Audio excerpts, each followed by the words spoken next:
Perkenalkan, nama saya Surfina Aulia dari kelompok 3. Di sini saya akan menjelaskan tentang pengertian pengendalian intern menurut Chris Miyaji. Pengendalian adalah proses mempengaruhi atau mengarahkan aktivitas sebuah objek, organisasi, atau sistem.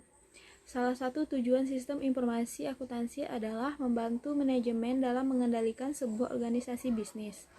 Akuntan dapat membantu mencapai tujuan ini dengan merancang sistem pengendalian yang efektif dan dengan cara pengkajian sistem pengendalian yang sekarang dipakai untuk menjamin bahwa sistem tersebut beroperasi secara efektif. Menurut Chris Miyaji, pengendalian intern atau internal control adalah sebagai berikut. Pengendalian internal adalah rencana, organisasi, dan metode yang digunakan untuk menjaga atau melindungi aktiva, menghasilkan informasi yang akurat dan dapat dipercaya, memperbaiki efisiensi, dan untuk mendorong ditaatinya kebijakan manajemen. Suandari, di sini saya akan melanjutkan penjelasan dari tujuan pengendalian internal. Menurut Chris Miyaji, menjelaskan tujuan-tujuan pengendalian internal adalah sebagai berikut. 1. Efektivitas dan efisiensi operasi. 2. Daya andal pelaporan keuangan. 3. Kesesuaian dengan hukum dan peraturan yang berlaku. Di sini saya akan menjelaskan yang pertama, efektivitas dan efisiensi operasional termasuk tujuan kinerja operasional dan keuangan, serta untuk menjaga aset dan kegiatan. Yang kedua, daya andal pelaporan keuangan. Berkaitan dengan kepentingan pelaporan keuangan, baik untuk kalangan internal maupun eksternal, yang memenuhi kriteria andal tetap waktu, transparan, dan persyaratan-persyaratan lainnya yang ditetapkan oleh pemerintah. Pembuatan standar yang diakui atau kebijakan-kebijakan etis. Yang ketiga, kesesuaian dengan hukum dan peraturan yang berlaku. Ini berkaitan dengan ketaatan terhadap hukum dan peraturan dengan nama entitas maupun subjeknya. Baik, akan dilanjutkan oleh teman saya berikutnya. Nama saya Septiana Feriana Elisadara. Saya dari kelompok 3 analisis perancangan Asia. Di sini saya membahas tentang komponen pengendalian internal. Kerangka kinerja pengendalian internal yang digunakan oleh sebagian besar perusahaan merupakan kerangka yang dikeluarkan oleh COSO dari buku Chris Miyaji. Pengendalian internal menurut COSO yaitu meliputi yang pertama, lingkungan pengendalian. Lingkungan pengendalian ini berfungsi sebagai payung bagi keempat komponen pengendalian internal lainnya.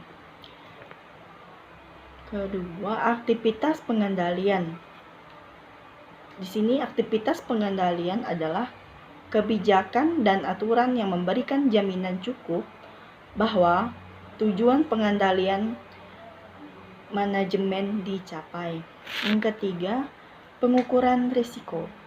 Di sini pengukuran risiko yaitu organisasi harus menyadari dan waspada terhadap risiko yang dihadapinya. Oleh karena itu, perusahaan harus menetapkan serangkaian tujuan yang diintegritas dengan kegiatan lainnya, sehingga organisasi dapat beroperasi sebagaimana mestinya. Organisasi harus pula menetapkan mekanisme untuk mengidentifikasi, menganalisis, dan mengolah risiko terkait. Informasi dan komunikasi. Sistem informasi dan komunikasi mengintari kegiatan pengawasan sistem tersebut, memungkinkan karyawan organisme untuk memperoleh dan menukar informasi yang dibutuhkan untuk melaksanakan, mengolah, dan mengendalikan kegiatan organisme. Pemantauan. Di sini pemantauan seluruh proses bisnis harus dipantau dan dilaksanakan modifikasi seperlunya. Dan dengan cara ini, sistem akan bereaksi secara dinamis, yaitu berupa jika kondisinya menghendaki perubahan. Pemantauan kinerja kerja merupakan hal yang penting dalam penguasa. Sekian dan terima kasih. Baik, selamat siang teman-teman. Perkenalkan, nama saya Mikhail Trismon. Di sini saya akan melanjutkan presentasi dari kelompok kami, yaitu keterbatasan pengendalian internal. Faktor manusia adalah faktor yang sangat penting sekali dalam setiap pelaksanaan sistem pengendalian internal. Sebuah sistem pengendalian yang baik akan dapat menjadi tidak efektif oleh karena adanya karyawan yaitu manusia yang kelelahan, ceroboh atau bersikap acuh tak acuh.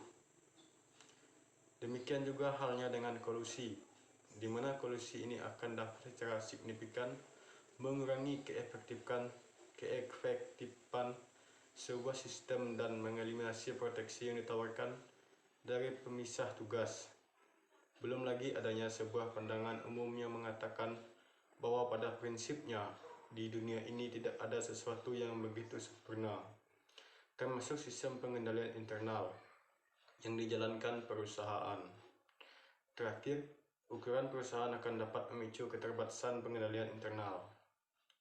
Yang namanya keterbatasan, setiap manusia pasti memiliki keterbatasan, karena manusia bukan Tuhan.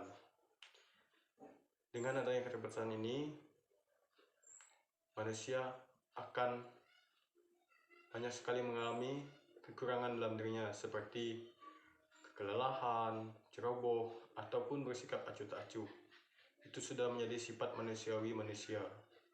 Sedangkan kolusi merupakan kerjasama perusahaan saingan yang bekerja sama untuk mencapai tujuan mereka.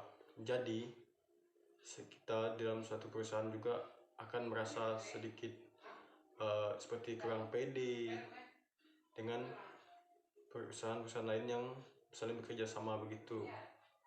Sekian penjelasan dari saya. Saya akhiri sampai di sini.